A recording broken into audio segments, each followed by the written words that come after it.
तो आज हम लोग बात करने वाले हैं वर्चुअल रैम के बारे में।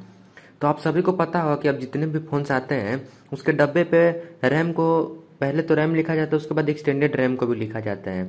जैसे कि आप जनरली फोन्स में देखते होंगे कि 8 GB रैम लिखा हुआ होता है और उसके साथ एक्सटेंडेड रैम 8 GB, यानी कि 8+8 बोले तो 16 GB का रैम हम लोगों को देखने को मिलता है।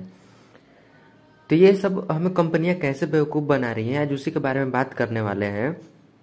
तो आप वीडियो में बने रहें और हाँ, मेरे चैनल पे नए हैं तो चैनल को सब्सक्राइब करना ना भूलें। तो जिनको ये नहीं पता है कि वर्चुअल रैम क्या होता है उनको मैं ये बता देता हूँ कि वर्चुअल रैम ये होता है कि अगर आपके फ़ोन में 4 GB रैम दिया गया है तो वो आपके फ़ोन के स्टोरेज को लेकर के और आपको रैम को एक्सटेंड कर देता है। जैसे कि अगर आपका 4 GB का फ़ोन है और 64 GB इंटरनल स्टोरेज है तो आपका 64 GB में से 2 GB माइनस करके यानी कि बोले तो 62 GB हो जाएगा आपका स्टोरेज, और वही 2 GB रैम आपका यहाँ रैम में जुड़ जाएगा, जिससे कि ना आपके फ़ोन के प्राइस में अंतर पड़ने वाला है और जो आपका फ़ोन है उसमें 2 GB रैम बढ़ गया है। लेकिन आप अब इस वर्चुअल रैम का देख रहे होंगे तो मार्केट में बहुत सारे फ़ोन है जिसमें कि 8 GB + 8 GB 16 GB रैम आपको देखने को मिलता है।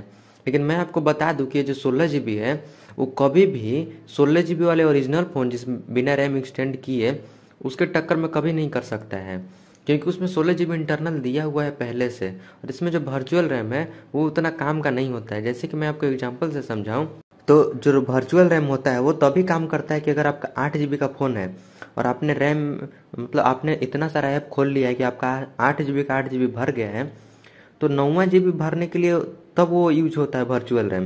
लेकिन अगर आपके फ़ोन में 8 GB रैम है या 12 GB रैम है तो आपका पहले ही रैम उतना कभी भरेगा ही नहीं 8 GB या 12 GB, तो आपके वर्चुअल रैम में देने से तो कोई फायदा है नहीं। तो 8 GB और 8 GB लेकर के हम करेंगे क्या? तो कंपनी हमें ये दिखा करके हमें बेवकूफ़ बनाती है कि हम 16 GB रैम दे रहे हैं आपके फ़ोन में, लेकिन हालांकि वो तो 16 GB होता नहीं है। तो अगर आपको फ़ोन लेना हो अगर 16 GB तो ओरिजिनल 16 GB ही लें, ना कि आप 8 GB रैम ओरिजिनल और 8 GB वर्चुअल रैम लें। ऐसा कभी नहीं करना चाहिए, इससे आपको लॉस ही होगा। लॉस तो नहीं बोल सकते वर्चुअल रैम से, लेकिन आपको कोई फायदा भी नहीं होने वाला है। हालांकि जो 8 GB रैम वाला जिनका फ़ोन होता है या 12 GB रैम वाला फ़ोन होता है उनको तो वर्चुअल रैम पे जाना ही नहीं चाहिए, क्योंकि उनको ज़रूरत ही नहीं है।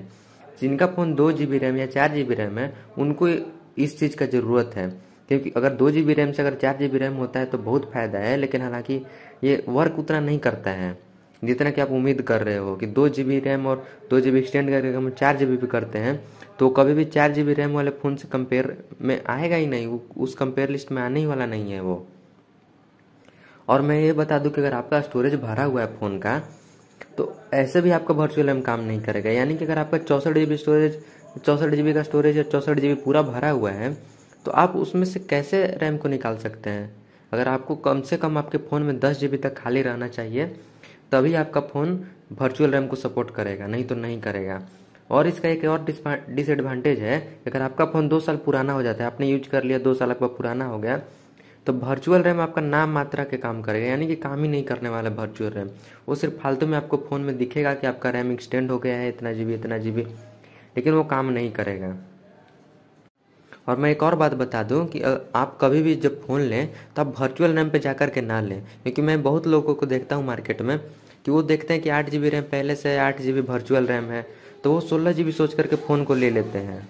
तो वो 16 GB समझ करके ले लेते कि हमारे फ़ोन में 16 GB का रैम है, लेकिन ऐसा कभी होता नहीं है। आपको मैं सजेशन दे रहा हूँ कि आप कभी भी वर्चुअल रैम पर जाकर फ़ोन ना लें। अगर आपको फ़ोन लेना ही है तो ओरिजिनल रैम देखें कि अगर 4 GB है तो 4 GB में ही खुश रहें, वर्चुअल रैम पे कभी ना जाएं। तो ऐसे ही वीडियो देखने के लिए हमारे चैनल को सब्सक्राइब करना ना भूलें।